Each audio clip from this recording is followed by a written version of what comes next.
Hey guys, welcome to another episode. Today is a rather special one. We have the founders and the co-founders of the KB24 Kobe Bryant NFT project with us answering questions. And there is a lot of questions to answer around this project. When this project was first discovered, the website looked a little unfinished. There was a link to a Discord which didn't work, which is how I engaged with them. I DM'd and said, this link doesn't work. And I get it. In this environment, there are NFT projects that have done shady things.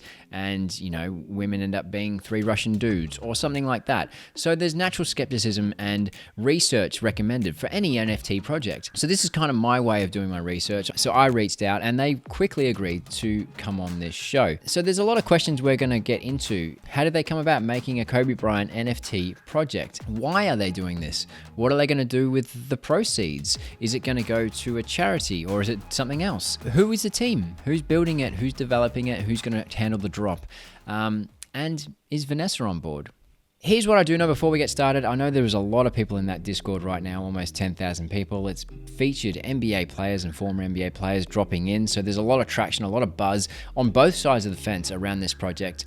My goal for this video is that no matter where you stand, you'll have enough that you can make your own decisions on this project. And if you want to get involved in the community, or if you want to leave it by the sidelines, or you just want to learn in general because you're a Kobe Bryant fan. There was also a LeBron James Seeing Star moment that they offered up on Twitter. The winner of that competition will be announced at the end of the video. So without any further ado, here is my chat with Andy and Sako, the co-founders of KB24.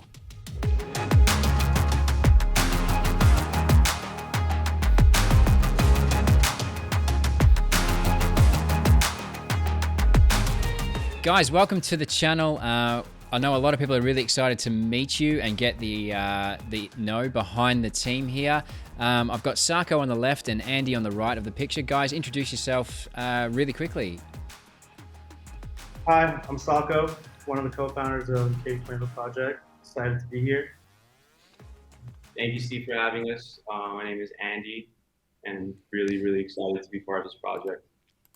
So I think a lot of people sort of came across this project on Twitter, really. And I imagine, and correct me if I'm wrong, it was sort of maybe before you were ready for it to be discovered. And then a lot of eyes were on you and this domain as well. Can you maybe explain that sort of turn of events, you know, over the last few days, week, where people started discovering this project? Well, we've been working on the KB24 project for close to a month and a half now. And we wanted to roll out the project without putting our names on it first. We wanted the focus to be on the KB24 project. We've launched multiple successful projects in the past. We've never really cared about taking away from the project itself. We thought the focus should be on that in the beginning, specifically with this being Kobe Bryant NFT. We wanted to make sure the focus was on Kobe and what he meant to the fans and not who Andy and Sako are in the beginning. So that was our intention in the beginning, and we did plan to come out when we did. So that's kind of the reason why, you know, we were behind the scenes in the beginning. So how did you get the intellectual property or the rights to doing a Kobe Bryant NFT? Because in your website, it does actually mention that this domain used to be a legitimate Kobe domain name, which you were able to acquire recently. Is that correct? Yeah, so the domain got acquired. We were able to actually get it a few months ago. What it really is like Kobe Bryant, KB24 served as Kobe Bryant's official website from like 2006 to 2016. And it's actually like the story of how it was actually used for Kobe Bryant to talk about the game. It was used to launch merch. It was used to create a community for his fans and basketball players. And me and Andy kind of like grew up on that site. So the whole story is a few months ago, me and Andy are on the internet just talking, reminiscing about old, really fun websites. We're looking at like expired domains because, you know, we're in the marketing advertising space, and we're just like looking, and we came across KB24, and we're like, what's going on. So then we looked into it and found out that And so KB24.com was Kobe's forum, basically. A lot of times Kobe spoke to the fans from there. He dropped his exclusive shoes, just like Sako said. And when we were kids, we would always go on it every single day. We met Tyson Beck on the site, which he's a huge Kobe Bryant graphic designer since we were kids. An Aussie as well. Tyson Beck's amazing. We love his work. Huge fan. We were talking to Tyson in the beginning when we were thinking about doing this project, and we mimicked his work too. We try to Photoshop. We try to do whatever Tyson was doing on the site. Try to release our own Kobe graphics, and as well LD2K, Chris Manning, which we're huge fans of as well. Kind of met them online on KB24.com growing up. So we were like 10, 11 years old on the website. We're super Kobe fans. We're going on it every day. Went to Kobe camp, Kobe Basketball Academy. We got to go on the site to buy it. Or our parents actually had to do that for us. But we knew where it was, and got surprised, and we started going every single year since we were kids. And that's kind of why when we saw KB24.com was available to purchase, we were shocked. We felt blessed to just even we just had to pay and click a button, even though very special amount. But it's better than any signed jersey we have. It's better than any signed basketball that we have. It just meant the world to us that not only it was the website that we grew up on, but it was Kobe Bryant's former website, and we could just have that. So that was our goal with KB24.com in the beginning, just to have it, hold on to it, keep it forever. If we got offered a ridiculous amount the next day for it, we wouldn't want to sell it or let it go. It meant so much. It was 3 a.m. and we were just jumping up and down. We were just excited. That's a pretty cool full circle moment to be on the site and then all of a sudden being able to get it. It was up for grabs. No, yeah, we were just so happy. So when Sako was talking about the expired domains, we like to find old websites that the owners gave up on, and we like to bring them back to life. So that's one of the projects that we like to do. And then we fell across KB24. One of the questions I got asked in DMs when people knew that you were coming on board, because we put it out on Twitter and stuff, was, one, is it legitimate? Because there's a lot of stories, not a reflection on you, but rug pulls out in the NFT community. There are rare stories of that sort of stuff out there. But also that's a sensitive subject of, unfortunately, the passing of Kobe makes it sort of like a sensitive topic for some people. So can you explain sort of this section here about the Sports Foundation, the nonprofit, and how it's founded in the memory of Kobe and Gianna, and what you guys plan to do to respect, the nature of it? So we're happy to announce that today we are meeting with Kat Conlon from the MAMBA and MAMBACITA Sports Foundation. We've been talking to her, texting her throughout the week, been in communication, and that meeting today will serve how the money will be donated, what are the steps that they want us to go with, and we're very excited for that. And we have a lot more surprises today as well. So they're aware of the project, obviously ahead of time, because you've got meetings with those guys? Yeah, we made aware through multiple resources a month ago. Yeah, from having friends of friends try to reach out, from emailing them to messaging them on social media, LinkedIn, trying to let them know that, we're here to respectfully, help the foundation, and we have to present this great opportunity to, donate to the MAMBA Foundation, take back Kobe Bryant's website, and help memorialize that with integrity, in a way that can serve to Kobe's legacy that he's built.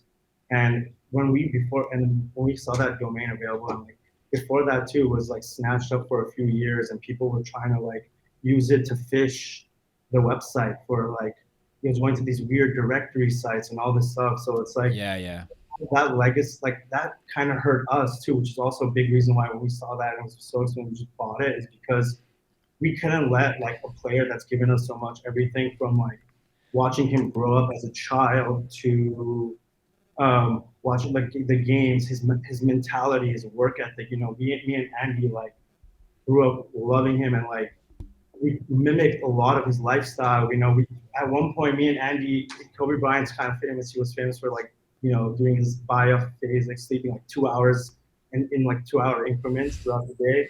And me and Andy tried to do that to like mimic that work ethic. Tried it multiple times. Very hard. Right.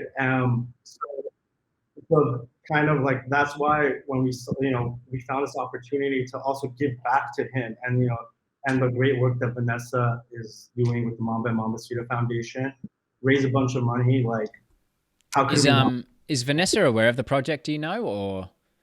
To our best knowledge, she is aware of the project. We don't have direct communication with her. Our only communication has been Jack Conlon. She's executive director of the foundation. And about maybe it was 2 weeks ago when we launched the first few days, one of our good friends, he's an attorney, he's kind of just been helping us out with this. We even asked him if he could do anything.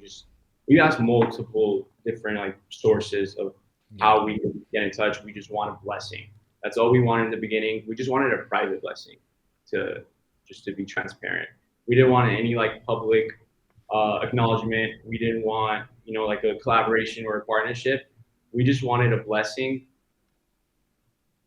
and that was it for us, you know. But now we know everybody wants it publicly, and we're gonna see where we're going with that from the meeting today. But in regards to that, when we first launched, we got a call from our friend, and he said that somebody from the team reached out and their phone has been buzzing nonstop about this, and they were just generally asking, they're like, they're really doing this, like, why, how, you know, like they were just stunned from what was told to us, and we're blessed to be able to do this. Yeah.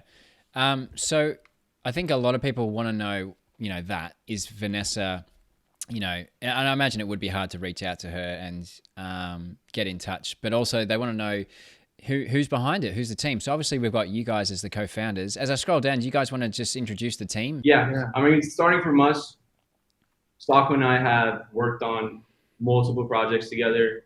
At one point, we had our own separate marketing agencies. Recently, we put them together, and we kind of formed a powerhouse.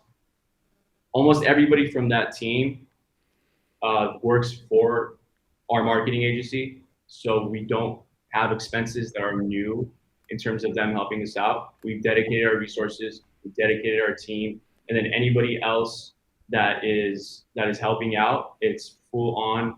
One is for Kobe, and then two, we've helped out a lot of people previously, and it just favors that everyone's doing for each other. That's how we always are. We do a lot of favors for people, a lot of people do favors for us. When we started this project, we called everybody and we told them, hey, what are you doing this week? Are you free? They said yes. We said, let's go to San Diego. Let's go and focus there. We have a project. Nobody asked for what. Nobody asked what are we doing. Everybody came. So that's our team, and everyone has just dedicated their time. We're up 20 hours a day, 22 sometimes, 21, just depending on what the scope of work is to get everything ready. What are we building towards? What's your time frame for the drop at the moment? Do you have an idea or an ideal time frame in mind? Yeah, do it. Okay. So we do have a time. We have a date in mind. The thing is, before we confirm everything, you know, we want to work towards a deadline, have a launch date. We have to always, the most important thing is we get everything right. Yeah. Our tentative launch date right now is October 8th. So sticking to the 8th. I'm reacting like that because the 7th is my birthday. Oh, no way. Okay. It was that close. Yeah. And so October 8th would be the general launch date. We are going to lead up to that with pre-sales. We want to make sure there is no enormous gas fees during the minting process. So October 8th will be the general reveal of everything and the official launch, but there will be pre-sale minting going on before Do you have I scrolled through the team there, but one of the questions I had in my DMs was the tech team being able to launch it. Was that already within your resources from your agencies, or is that something that you've had to source? The tech team, so it's Tori. He's been a good friend of ours, and we've worked with him for a while. He's helped with that.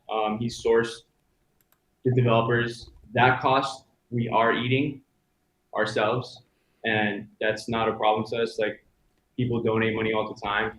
We are eating that cost.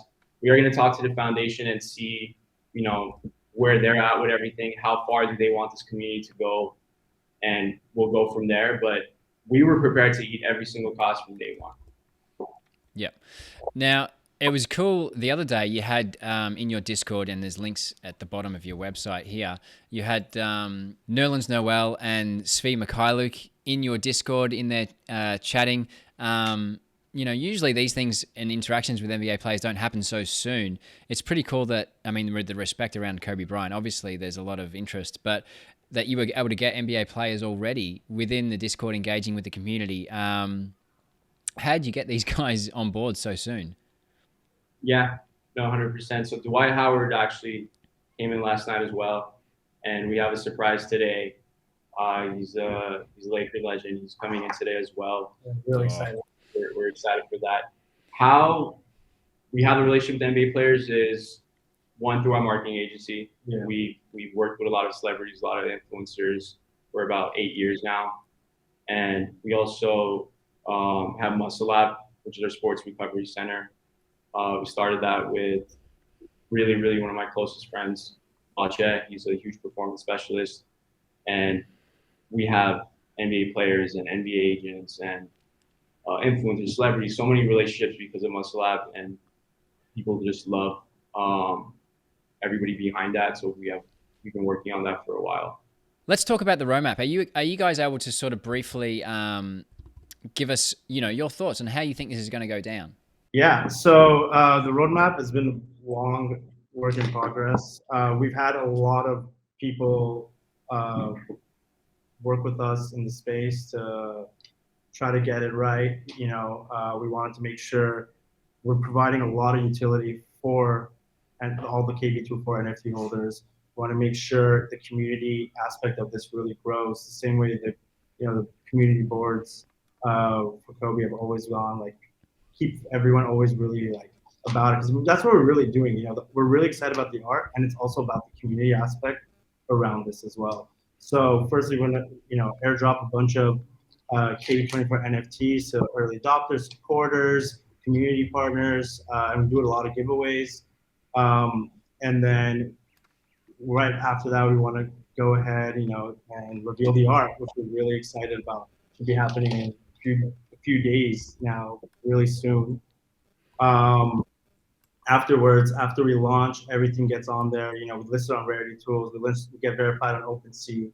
To the KB24 holders, we're going to do 8 special KB24 NFTs airdrop into people's wallets. So it's going to be random. Hopefully, hopefully everyone's really excited, to get to win one. And then we're obviously publicly donate the money that we're raising for MAMBA and MAMBACITA, which will be determined on how they want to receive it, and we'll announce everything with the foundation once it's confirmed later today. And then we're going to establish the community liquidity fund. That's something we're talking to the foundation as well. That is really important for the team to have, to be able to maintain the floor, for example, if the price is dropping. So that liquidity fund will be able to sustain itself and grow itself, and it's meant for that purpose. And we're going to talk to the foundation about that as well. So everything we're doing is going to be with the approval of the foundation. We never do anything that they don't want, that they don't agree with. Again, this is for them. This is for the fans. This is for the community.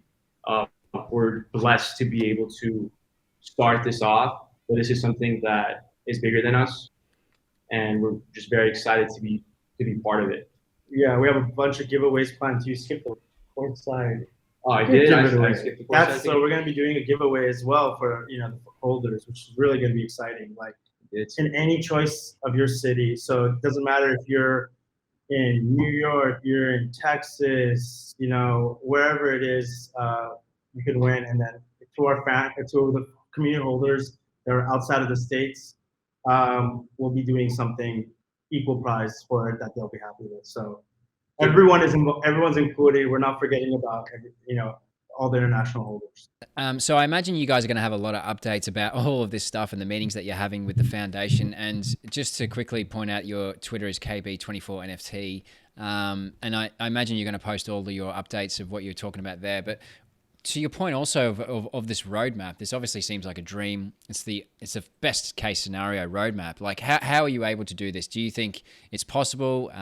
Like what are your thoughts around that? We have no problem executing this roadmap.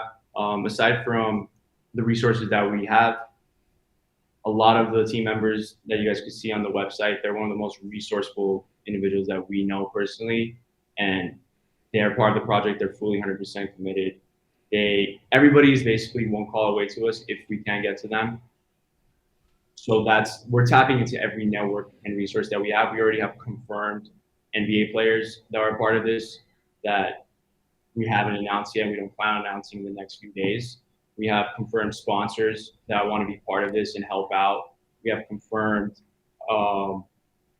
just brands that even want to collab, and some top, very, very, very top brands that want to just collab on this and launch merch for the NFT holders as well.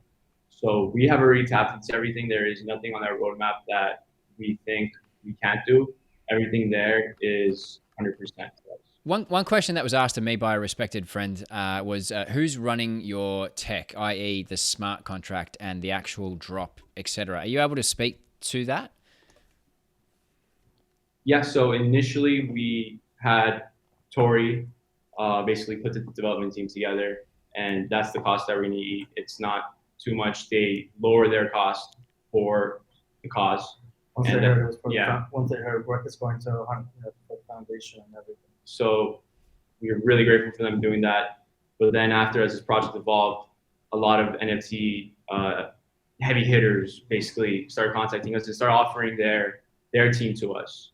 And we love that because we want the code to be perfect. So we have multiple teams that are going to review the code before anything's published. And we're kind of excited for that. Nobody has asked for anything, not a dollar. Everyone is doing their part for free.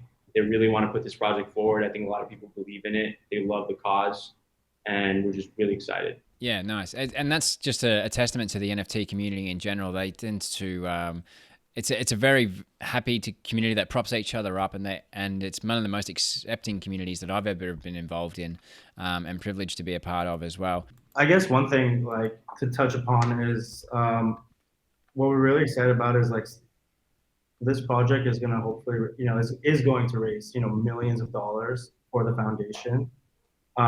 So we're really excited because we've seen a lot of NFT projects have been really cool because everyone is all about, donating at least a portion of their proceeds to a good cause.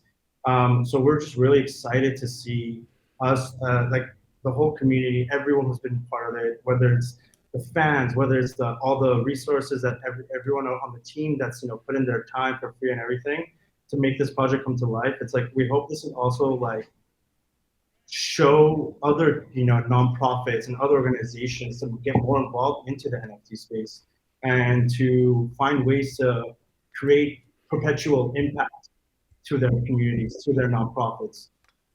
We love that idea that like you can hold an NFT and then sell it, trade it, and with that create royalties that can help people forever. This is code. This contract's gonna live after us too. That's the way we see it. That's kind of the whole awesome part about a decentralized blockchain. We're really excited to see how other nonprofits can react with this. And at the same time, fans and the community is benefiting as well with having a whole community built out of it, and they're helping the foundation, they're helping a charity as well, and they're getting access to membership like lifestyle, which they couldn't before. So this is really exciting. We're excited to be part of it as well, just to have to have a membership basically. And we just want to thank everybody in the NFT community who supported us, and even the critics who said whatever they said. We looked at it and we made proper adjustments at times when we saw like, okay, maybe we could do this better. Yeah. We're always learning. That's me and Sako. Well, I think my first interaction with you was your website Discord link doesn't actually reach your Discord, and that I've actually done that before with Discord links in YouTube descriptions. You know, they would time out or whatever, and then we just got started talking, and then eventuated into this video. So I have seen the website adjust quite a lot. Hence, now it's got the team. Now it's got the letter and the roadmap, which originally when I first came across it, it didn't. And you're starting to tease what this NFT is actually going to look like as well. So I have seen it actually come a long way, and it's probably only been a week, but it feels like a month's time of what's been going on. It feels like it, yeah. So look forward to lots of updates. You've obviously got a lot going on. How many people are in your Discord right now? I think we're nearing close to 10,000. Yeah, we're nearing right around there. Wow. Okay. So there's obviously a lot of interest around this. I know my notifications have been going nuts around the interest around, even on Top Shot, people are generally desiring a Kobe Bryant run it back or something like that, for example, which would likely break the internet. And so the interest around this is obviously significant. I mean, you mentioned the NBA players that are getting involved, more to come that we don't know about yet at the time of recording. Is there anything that you wanted to, speak to the collector about why they should mint this NFT and who is it for, just in closing? Yeah, I mean, we really believe this is the NFT for Kobe Bryant fans. Like, it's on his former website. We're building a whole community out of it, and we're involving as much as resources as we can, and we're putting that all together into the community. We're excited for this to be like a membership of the community. We could all get together and bring Kobe Bryant fans together, and what Kobe really meant to everybody. Like, we were huge Kobe fans. I remember every game that I would watch almost. Like, I would cry when I was a kid when Kobe or Lakers used to lose. Like, that's how devoted of a fan I was, and Andy Sako was too. We grew up together since like 4th, 5th grade. So we're just excited for this. We're happy to do this with Kobe fans. And we always want to grow the team as well. So if anybody from the community wants to be part of this project, they're more than welcome to. And the moderators have helped so much on Discord, by the way. Yeah. It's where we had to like focus on the project, working on the project. They took it over and just did amazing. And we're so grateful for them. So I just want to add anything to that. Yeah. Lastly, this isn't about us. At the end of the day, that's the whole thing. This is about Kobe. This is about the MAMBACITA Foundation. This is where it's all going for, and this is why we're doing it. Kobe's given us so much, I think he's inspired millions of people around the world, and his name is like heard everyone around the world. Everyone knows it. And this is just a tribute to him, and hopefully, the foundation, everyone, just happy, it's just all for him. So it's really exciting. Yeah, nice. All right. It sounds like you guys are genuine fans. You're both Lakers fans, I'm assuming then, are you? Yeah, of course. All right, cool. I had to make sure. You never know. All right, so let's end on a fun one then. What year is the best Lakers team in history? I would say 2004 if they didn't get injured. Ooh, that's a hot take. I think that team was stacked. There was obviously some issues during that year, and I think that team was great. But I also loved the 2009, 2010 Lakers when Kobe won that championship. Like, you could just tell, like, he was just working so hard for those. Like those, yeah. I feel like those meant a lot to Kobe. And then in between that, when they lost against the Celtics, when he won the gold medal, and he won that, he just was showing everybody like how hard he's been working and what was coming. And then he got the 2 feet, which was amazing. I can't pick, to be honest. Now. Like, when I think about it, I can't pick. I think when I asked, I said, you better not say 2004 in my head, and then he says 2004. But you're right about 2010. He loved that one because that's the one where he surpassed Shaq, which he loved more than anything. Yeah, I think we didn't give 2004 is chance, but no, when he won 2009, 2010, I was so happy. Like people thought he was done. Yeah. Yeah. What about you, Sako?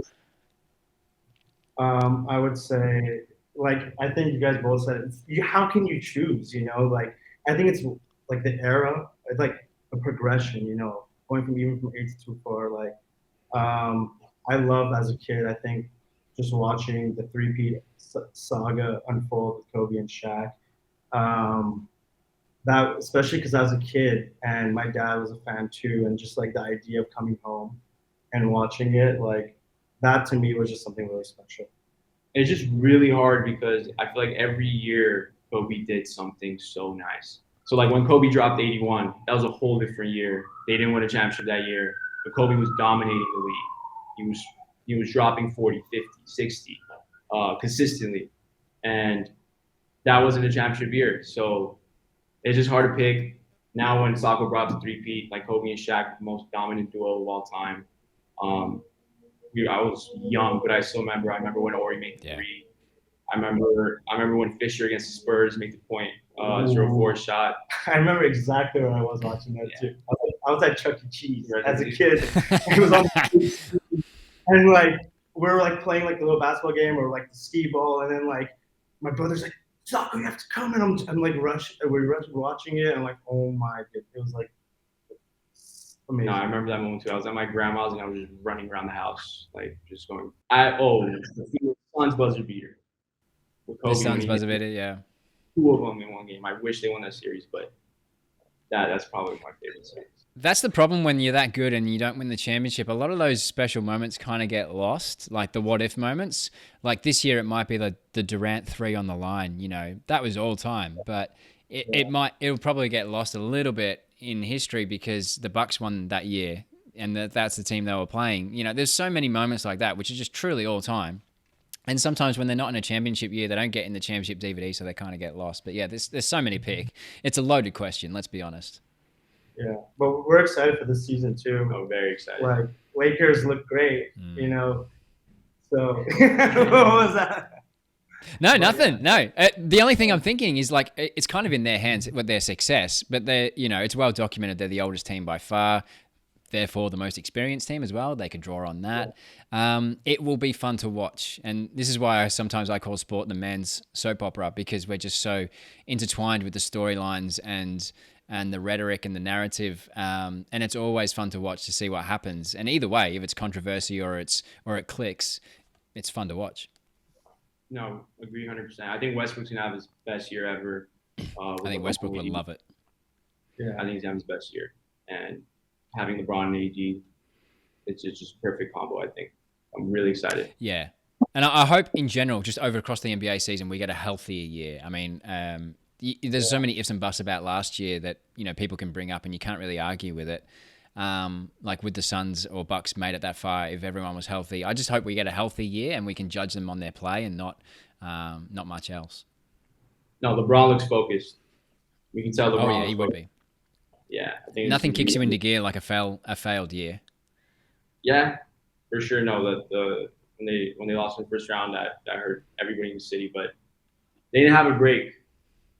They won a championship and they went straight into the season. So they're rested. It was short. Yeah.